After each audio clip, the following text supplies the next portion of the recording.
So hello everyone, नमस्कार साथियों, स्वागत है आप सभी का एक बार फिर से डेली करंट अफेयर्स की क्लास में। और आज है दोस्तों आप लोगों की 21 दिसंबर।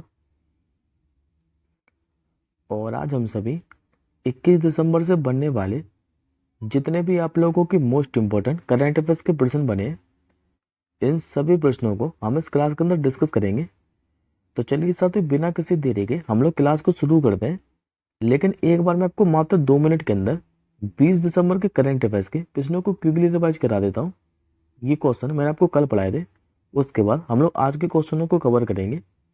तो याद करिए साथियों, लास्ट क्लास का ना मैंने आप लोगों को पढ़ाया था कि भी स्लोवेनिया में आयोजित फाइड विश्व अंडर 18 युवा रैपिड और जो बिलियर्ड शतरंज दोनों का खिताब है, यह भी किसने जीता था? तो चेन्नई के ग्रैंड मास्टर प्रणव वेंकटेश ने।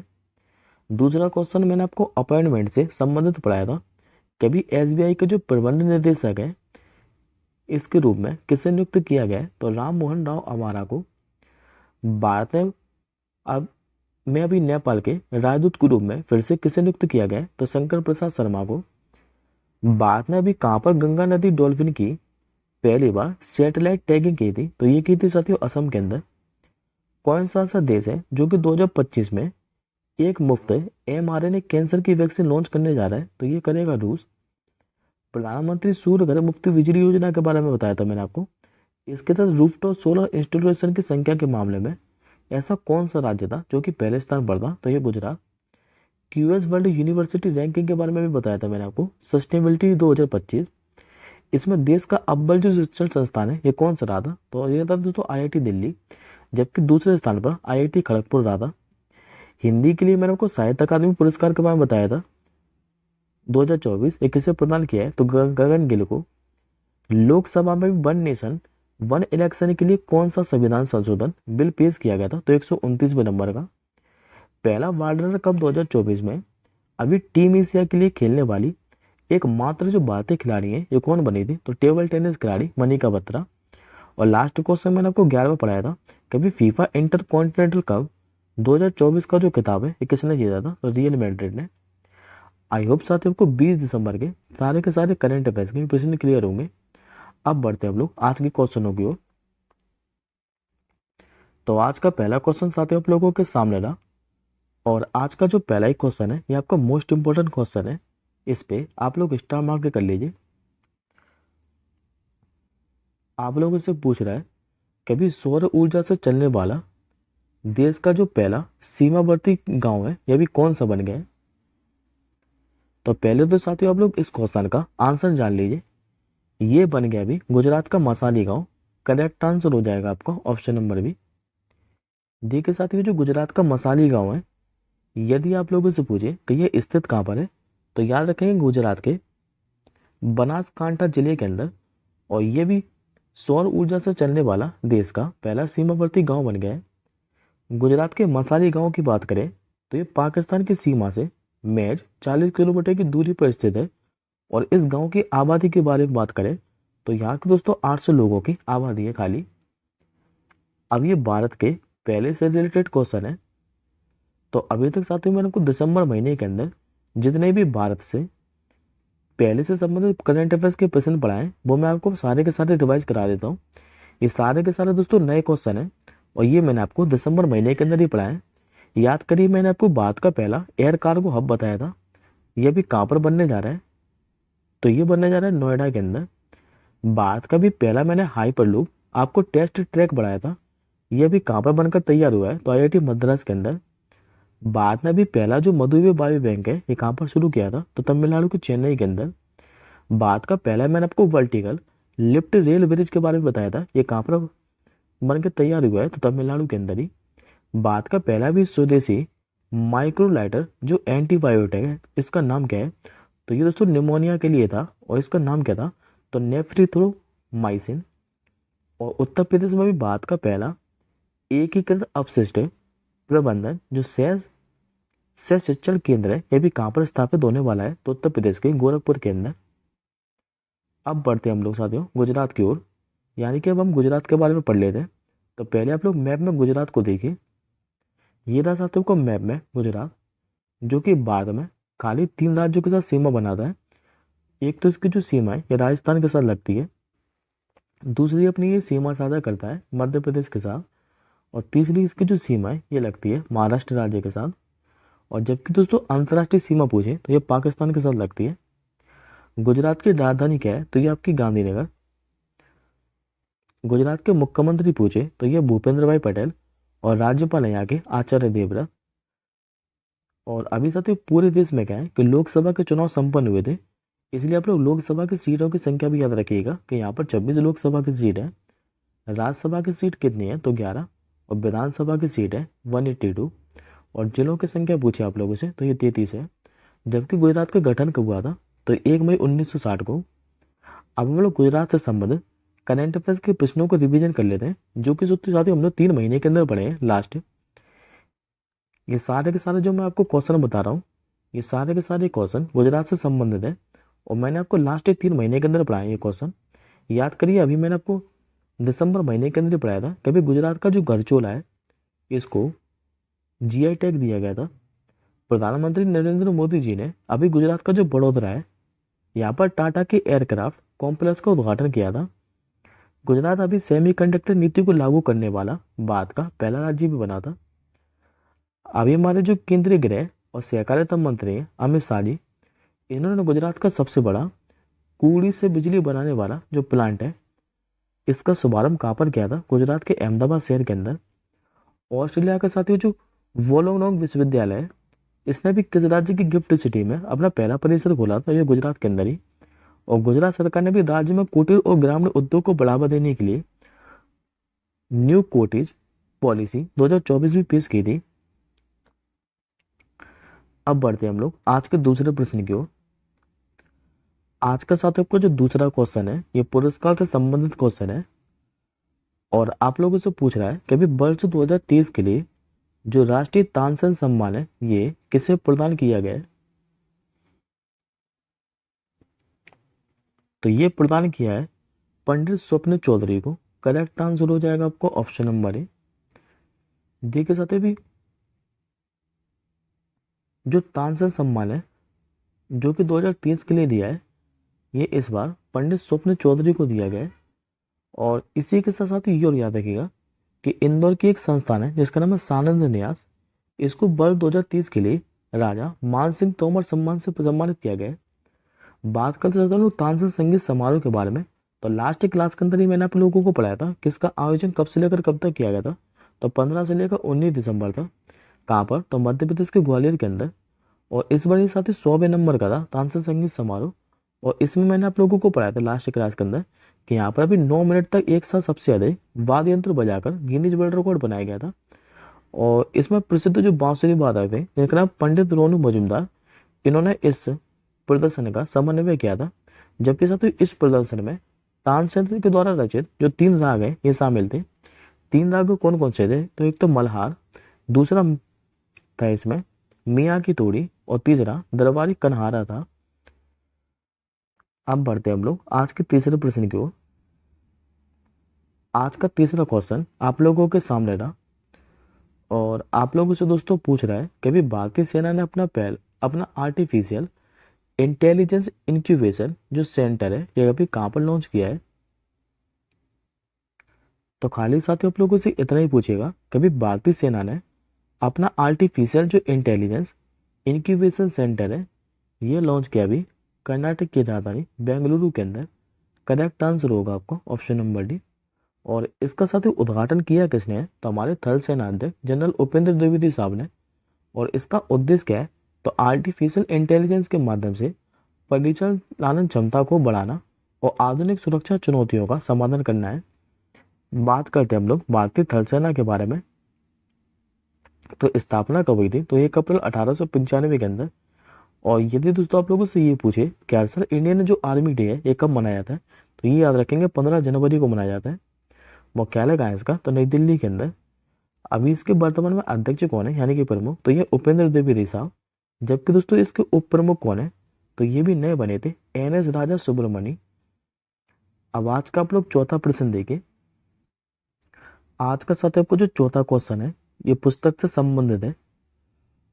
आप लोगों से पूछ रहा है कि अभी जो bring it on the incredible story my life जो पुस्तक है, इसकी लेखिका कौन है?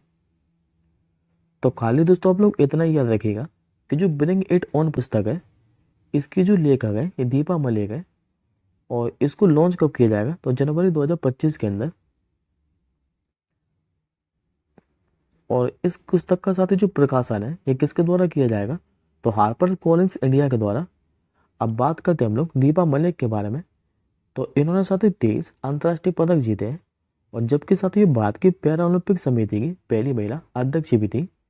और इनके पुरस्कार की बात करें तो इनको भारत का जो चौथा सर्वोच्च नागरिक सम्मान है, जिसका नाम पद्मश्री, खेल रत्न और अर्जुन पुरस्कार से भी सम्मानित किया जा चुका है।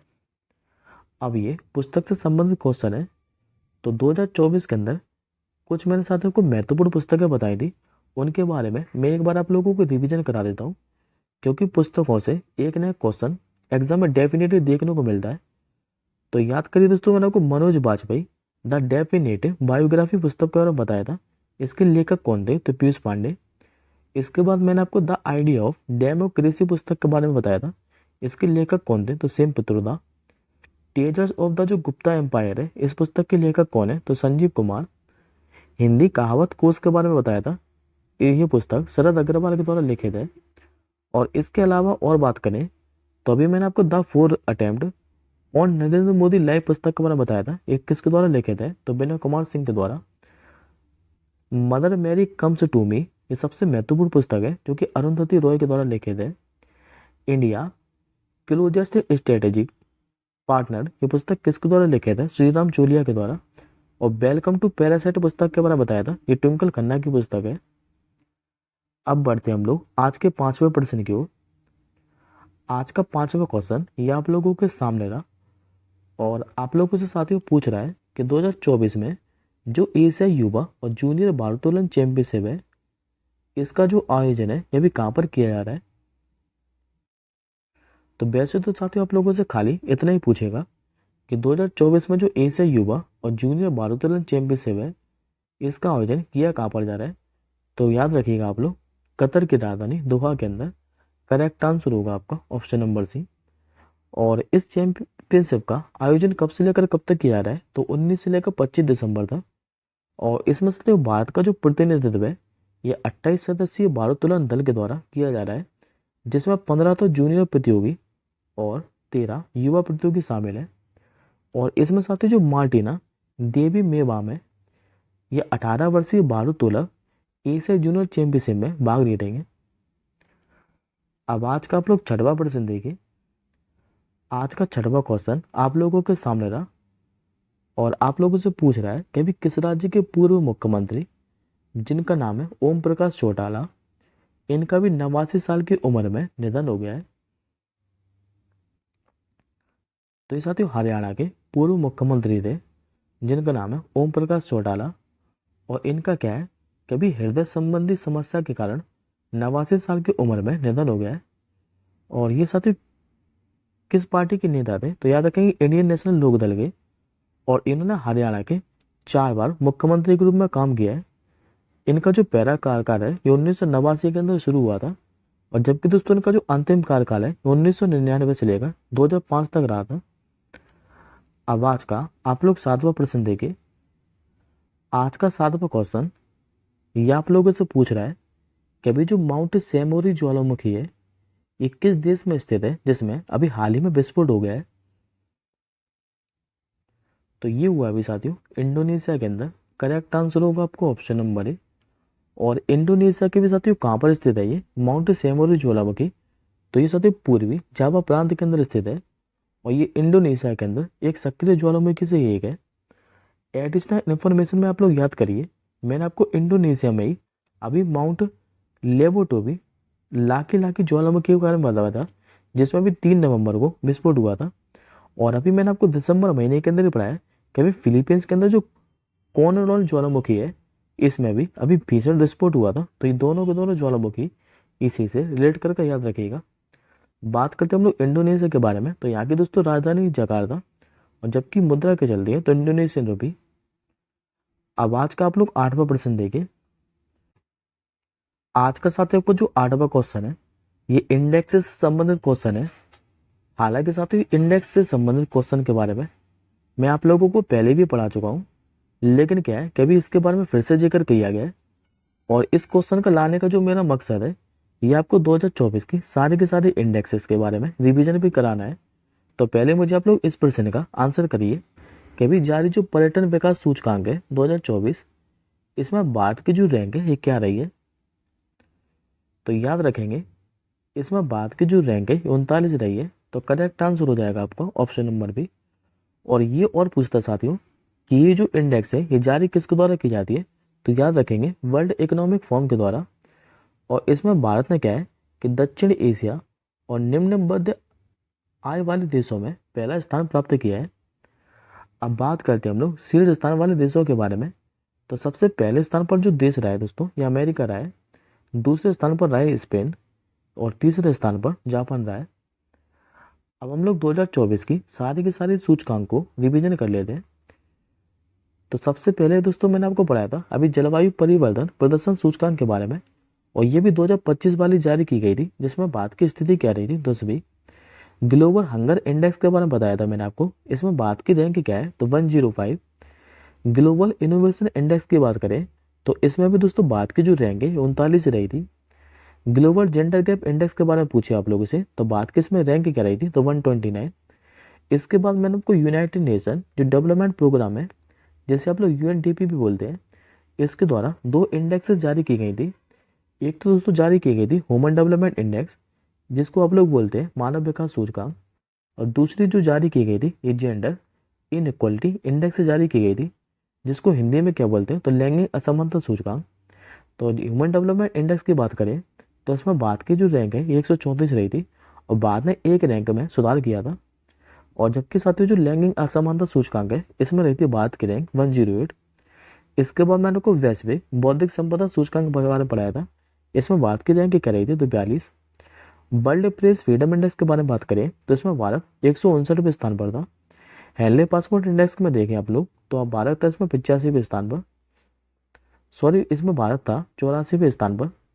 वर्ल्ड हैप्पीनेस इंडेक्स के बारे में पूछे तो इसमें भारत की रैंक थी 126। वर्ल्ड साइबर क्राइम इंडेक्स की बात करें तो इसमें भारत रहा 10वें स्थान पर। सतत व्यापार सूचकांक की बात करें तो भारत रहा था दोस्तों इसमें 23वें स्थान पर। वैश्विक शांति सूचकांक की बात करें तो इसमें भारत की रैंक थी 116। जेनरेटिव एआई इनोवेशन इंडेक्स बताई थी मैंने आपको, इसमें भारत 5वें स्थान पर था।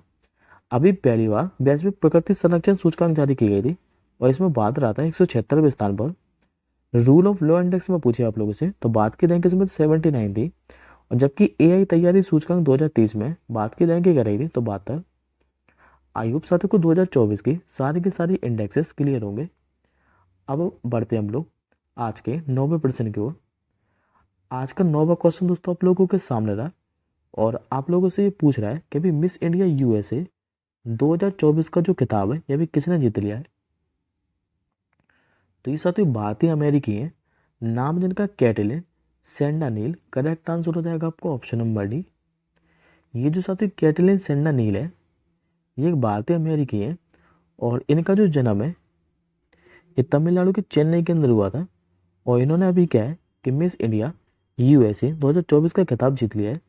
जबकि साथियों इस प्रतियोगिता का जो आयोजन है हुआ कहाँ पर था तो अमेरिका के न्यू जर्सी के अंदर।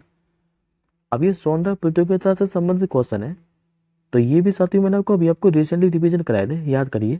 मैंने आपको मिस यूनिवर्स 2024 के बारे में बताया था, ये कौन बनी थी तो विक्टोरिया कैजे, और ये कहाँ की थी तो डेनमार्क की। मिस ग्रैंड इंटरनेशनल के बारे में बताया था, ये रचल गुप्ता थी। और मिस इंडिया 2024 के बारे में बताया था मैंने आपको, ये कौन बनी थी तो निकिता पोरवाल, और यह कहाँ की थी ये तो मध्य प्रदेश की।